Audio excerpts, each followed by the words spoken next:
Αν έχει μέσα 20 θα τρώγα όλα με τη μία, δεν είναι κάτι άλλο. Για να δούμε αυτό τι είναι. Αυτό είναι εμπανάδας con queso. Με τυρί. Με τυρί.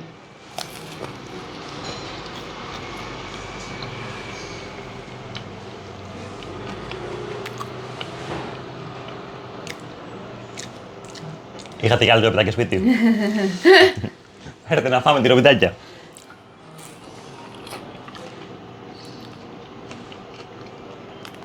Εμπανάδας είναι σούπερ, παιδιά. Ωραία, βαθμολόγησε αρρόκο γουαντούλε και βαθμολόγησε και εμπανάδας. Από το 1 μέχρι το 10. Εμπανάδας 8 στα 10. Γουανδούλες μου άρεσε πάρα πολύ, του βάλω 9,5 στα 10. Ήταν σούπερ. Ριζάκι, κλασικό, easy 7 στα 10. Δεν της άρεσε το easy. Ευχαριστούμε πολύ, Κωνσταντίνε.